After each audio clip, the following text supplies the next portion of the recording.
మహాగణాధిపతయే నమః. ఓం గురుభ్యో నమః. ఓం శ్రీమాత్రే నమః. పరమేశ్వర స్వరూపమైనటువంటి జ్యోతిష, వాస్తు మరియు ఇతర అనేకమైనటువంటి శాస్త్రములను మనకు అందించినటువంటి మహర్షులకి నమస్కారం. హయగ్రీవ హయగ్రీవ హయగ్రీవేతి యో వదేత్ తస్య నిస్సరతే వాణి జన్హుకన్యా ప్రవాహవత్.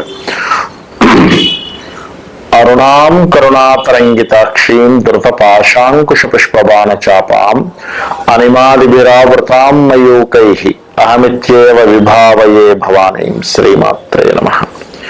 ప్రేక్షకులందరికీ కూడా ఆ లలితాంబిక అమ్మవారి యొక్క అనుగ్రహం పరిపూర్ణంగా కలగాలని మనస్ఫూర్తిగా కోరుకుంటూ ఈరోజు మనం చెప్పుకోబోయేటువంటి టాపిక్ ఏదైతుందో దిష్టి, దాన్ని దృష్టి అని కూడా అంటూ ఉంటారు. అంటే దిష్టి పడడము అంటూ ఉంటారు. అది చాలా మందికి దీంట్లో కన్ఫ్యూజన్, అనుమానం ఉందో లేదో, అసలు ఉంటే ఇలా నిజంగానే పనిచేస్తుందా, ఇలాంటివన్నీ తర్కించడం కానీ ఉండాలి. ప్రతి మనిషిలో కూడా ప్రశ్నించేటువంటి గుణము ఉండాలి, తర్కించేటువంటి తత్వము ఉండాలి, నిజానిజాలు తెలుసుకోవాలి. అప్పుడే మనిషి మేధావిగా మారుతాడు. అందులో శాస్త్రం, నిజంగా శాస్త్రంలో ఇది ఉందా, దిష్టి అనేటువంటిది ఉందా, మరి లేకుండా ఇది ఏమైనా ప్రాచుర్యంలోకి వచ్చిందా, అసలు ఉందనడానికి దీనికి ఏదైనా మనకు ఆధారం ఉందా అంటే ఒక చిన్న ఎగ్జాంపుల్ చెప్తాను చూడండి. చిన్నపిల్లలు బోరన ఏడుస్తూ ఉంటారు. బయటికి తీసుకెళ్ళినప్పుడు ఇంటికి రాగానే అందరూ ఏడుస్తారని నేను చెప్పిన 90% ఆఫ్ పిల్లలకి జరుగుతూ ఉంటుంది. సాయంత్రం అప్పుడవి తీసుకెళ్ళినప్పుడు అది చూడండి. మనం అందుకే సాయంత్రం మనకి ఎప్పుడైతే చీకటి పడుతుందో అందుకే పిల్లల్ని బయటకు తీసుకెళ్ళకండి. ఒకవేళ అత్యవసరమై ఏ హాస్పిటల్కి ఎక్కడికో తీసుకెళ్ళవలసి వస్తే మొత్తం కవర్ చేసుకొని తీసుకెళ్ళండి అంటారు. అలా కాకుండా కవర్ చేసుకొని తీసుకెళ్లకుండా నార్మల్గా విచ్చలవిడిగా తీసుకెళ్ళినప్పుడు 10 మంది చూసినప్పుడు ఇంటికి రాగానే తిక్కగా ప్రవర్తిస్తూ ఉంటారు. అలాంటి సమయంలో మీ అందరికీ గుర్తుంటుంది, నానమ్మలు, అమ్మమ్మలు లేదా తల్లికి కూడా ఆ విధి విధానం తెలిస్తే దిష్టి తీసేయగానే మరి అప్పటి వరకు బోరను ఏడుస్తున్నటువంటి ఆ పాప కావచ్చు, బాబు కావచ్చు, ఒక్కసారిగా కామ్ డౌన్ అవుతారు. అంటే తగ్గించుకుంటారు. వాళ్ళ ఏడుపు కానీ, వాళ్ళు దుఃఖపడుతున్న విధానం కానీ అర్థం కాని ఒక స్థితిలో ఉన్నటువంటి పిల్లలు కూల్ అవ్వడం జరుగుతుంటుంది. ఎందుకు అవుతుంది అది అంటే ఆ నెగటివ్ ఎనర్జీ అది ఎలా ఏర్పడుతుంది, మనకి చుట్టూ ఆరా అనేటువంటిది ఉంటుంది. ఆ ఆరా అని సంబంధంతో ఈ దృష్టి అనేటువంటిది పడుతూ ఉంటుంది. అంటే మీకు ఇక్కడ సందేహం కలిగి, అదేంటండి పడుతుందా, నిజంగానే ఒక కంట్రోల్ చేసేటువంటిది ఉంటుందా అంటే చిన్న ఎగ్జాంపుల్, మ్యాగ్నెట్ ఉంది మన దగ్గర. మ్యాగ్నెట్ ఎక్కడో పలానా కొంత దూరంలో ఉన్నటువంటి ఒక ఇనప వస్తువుని కదపగలుగుతుంది కదా, దాని పక్క నుంచి తీసేవాడు మూవ్ అవుతుంది కదా. అంటే ఏంటి, మన కంటికి కనబడకుండా ఒక్కొక్క దానికి ఒక్కొక్క ఎనర్జీ ఉంది. ఇప్పుడు అంతదా కింద మనం ఫోన్ మాట్లాడుకుంటున్నాము, ఎక్కడో ఉన్న వ్యక్తితో మనం తరంగాలు గాలిలో నుంచి వచ్చి మన ఫోన్ నుంచి టవర్ నుంచి సిగ్నల్కి, మన శాటిలైట్ నుంచి మళ్ళా టవర్కి, ఆ వ్యక్తి దగ్గరికి ఎలా ప్రయాణం చేస్తున్నాయి అంటే గాలిలో ప్రయాణం చేసేటువంటి తరంగాలు ఉన్నాయి, గాలిని పట్టేటువంటి శక్తి ఉంది. దీన్నే మనకి సుందరాకాండలో కూడా హనుమంతుల వారు సముద్రం మీద లంకకి ప్రయాణం చేసేటప్పుడు తన నీడను పట్టి ఆపేటువంటి ఒక శక్తి ఉంటుంది. మీరు చూసే ఉంటారు. ఆ సుందరాకాండ చదివిన వాళ్ళందరికీ కూడా ఆ యొక్క అనుభవం తెలుస్తుంది. అంటే ఏమిటి, మనిషిని డైరెక్ట్ గా ముట్టుకోకుండా పట్టేటువంటిది, కంట్రోల్ చేసేటువంటిది ఒక శక్తి ఉంది. మరి శక్తి ఉంది, సరే ఓకే, దీనివల్ల ఏమవుతుంటుంది అంటే మనం వింటూ ఉంటాం, ఏమోనండి నాకు మొత్తం దిష్టి తగులుతుందో, షాపు మొత్తం దిష్టి తగులుందో తెలియట్లేదు, లేదా మాకు దిష్టి ఏమైనా తగులుతుందో తెలియట్లేదు, మాకు నెగటివ్ ఎఫెక్ట్ ఏమైనా అవుతుందేమో తెలియట్లేదు. మరి దీనికి ఏం చేసుకోవాలి? ఎందుకంటే చుట్టూ ఉన్నటువంటి, మీరు ఎదుగుతుంటే చుట్టూ ఉన్నటువంటి కొంతమంది మీరంటే పడనటువంటి వారు మాటికి మీ వైపు చూడడం కానీ మీ ఇంటికి రావడం వల్ల కూడా కొంతవరకు మీకు ఎఫెక్ట్ అనేది పడుతూ ఉంటుంది. మరి దీని నుంచి బయటపడడం ఎలాగా, ఒక్కొక్క రాశి నుంచి ఎలా తెలుసుకోవాలనేటువంటి నేను మీకు ఇప్పుడు చెప్తాను. మిథున లగ్నము, మిథున రాశి. మిథునం వారు మంచి తెలివితేటలు కలిగి ఉంటారు.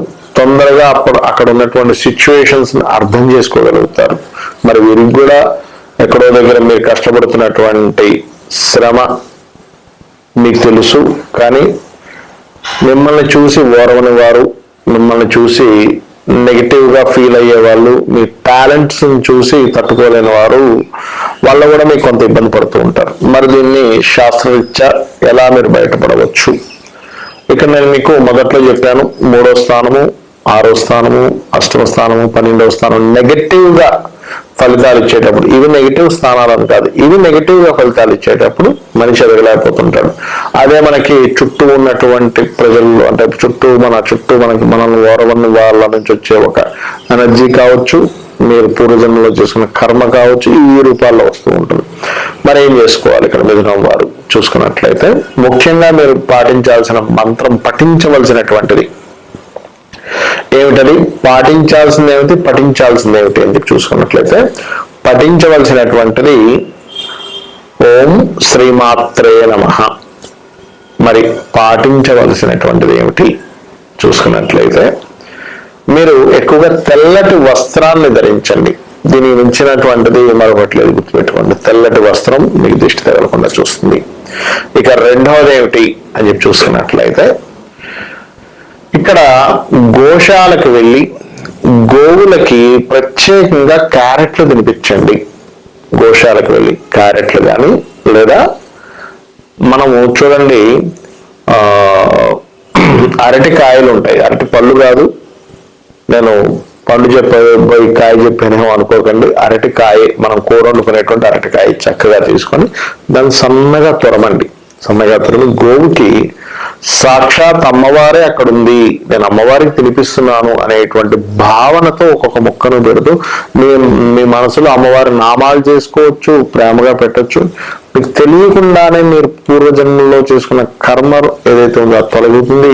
మీ చుట్టూ ఉన్నటువంటి వారు ఏదైతే మిమ్మల్ని ఓర్వకి ఏదైనా అనుకుంటున్నది కూడా తగ్గుతుంది. ఎందుకంటే ఇప్పుడున్నటువంటి ఈ ఆధునిక ప్రపంచంలో కష్టపడే వాడిని చూసి కూడా ఓరలేని వాడు ఉన్నాడండి. ఏం చెప్తున్నా నేను, ఏదో అతిశయోక్తి కాదు, నిజంగానే అలా ఉంది సొసైటీ. అలా ఉంది కదా అని సొసైటీని ద్వేషించడం కాదు, ఇలా ఉంది మనం ఎలా ఉండాలంటే. సొసైటీని ద్వేషించి మనం ఏం చేయలేము. ఇక్కడ మనం సిచ్యువేషన్స్ ని బట్టి మనం మార్చుకుంటూ ఉండాలి, మనం ప్రొటెక్ట్ చేసుకుంటూ ఉండాలి. సో ఇది చేసుకోండి. అలాగే వీలైతే అమ్మవారికి సంబంధించిన ఒక చిన్న లాకెట్ ఒకటి వేసుకోండి మెడలో, ఖచ్చితంగా మీకు అది ప్రొటెక్ట్ చేస్తుంది. అలాగే మరొక విషయం ఏంటంటే ఇక్కడ ఈ నామస్మరణ లాకెట్, మరియు మీకు వీలైతే మరింత ఎక్కువగా నాకు ఉందండి ఇబ్బంది అని అనుకుంటే మీరు చేయాల్సింది ఏమిటి అంటే దత్తాత్రేయ చరిత్ర పఠించండి.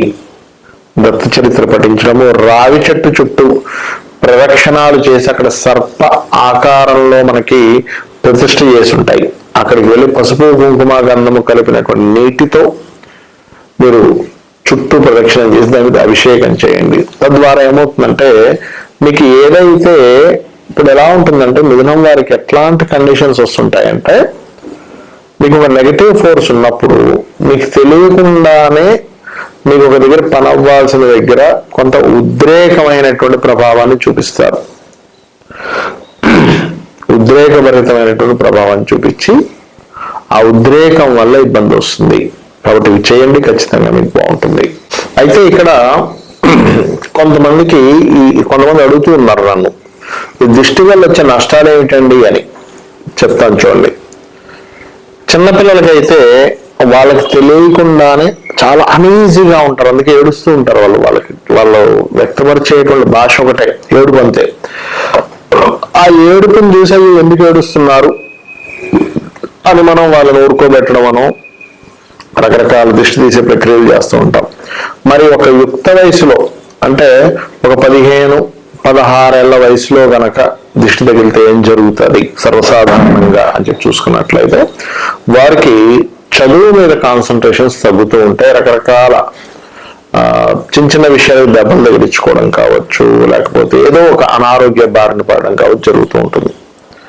అలా కాకుండా ఇంకాస్త అంటే ఒక 25 ఏళ్ల వయసు, ఆ వయసులో గనక మీకు మీ యొక్క పంచమ స్థానం పాడి ఇక్కడ మనం దృష్టి అనేటువంటిది షష్టమము, అష్టమము, తృతీయము, 12వ స్థానాలు ఎక్కువగా యాక్టివేట్ అయ్యి సూర్యుడు బలం తగ్గినప్పుడు, పంచమ స్థానం బలం తగ్గినప్పుడు జరిగేటువంటిది అని చెప్పి శాస్త్రాలు చెప్తుంటాయి. కాబట్టి మీకు ఇక్కడ మీరు ఒక 25 ఇయర్స్ ఆ ఏజ్ లో, ఆల్మోస్ట్ 25 to 30 ఏజ్ లో ఉన్నప్పుడు మీకు ఎక్కువగా దీని ప్రభావం అంటే నెగిటివ్ ఎనర్జీ ప్రభావం ఉన్నప్పుడు జరిగేది ఏమిటి అంటే లైఫ్ లో సెటిల్ అవ్వలేకపోతుంటారు.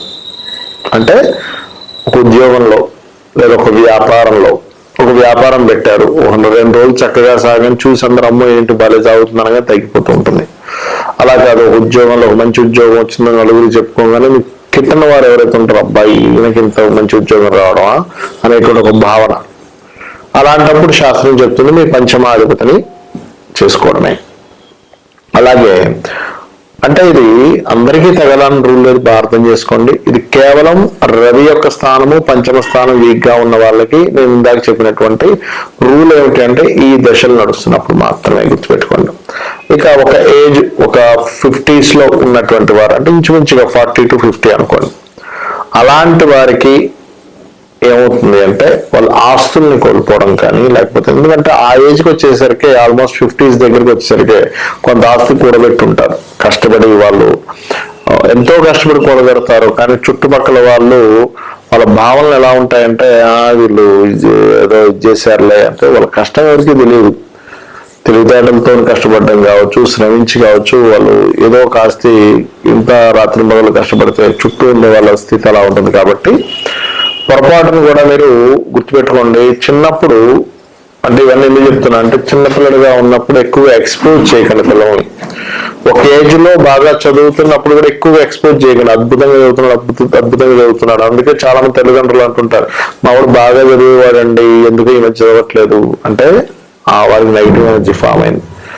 ఒక ఏజ్ వచ్చేసరికి మీరు చేసేటువంటి బిజినెస్ ప్లానింగ్స్ కానీ మీరు చేసేటువంటివి కానీ ఎక్స్పోజ్ ఎక్కువగా చేయకండి. ఎందుకంటే ఎక్స్పోజ్ ఎక్కువగా చేస్తే అది కూడా ఒక రకమైన నెగటివ్ ఎనర్జీని ఫామ్ చేస్తూ ఉంటుంది. ఒక ఏజ్ వచ్చాక 40-50 ఏళ్ళు వచ్చాక మీకుండే ఆస్తి వివరాలు ఎవరికి చెప్పకండి. కామ్గా ఉండండి, ఏదో ఉంది. ఎందుకంటే గొప్ప కొద్ది చెప్పుకుంటూ ఉంటారు, తర్వాత పతనానికి దారితీస్తుంది.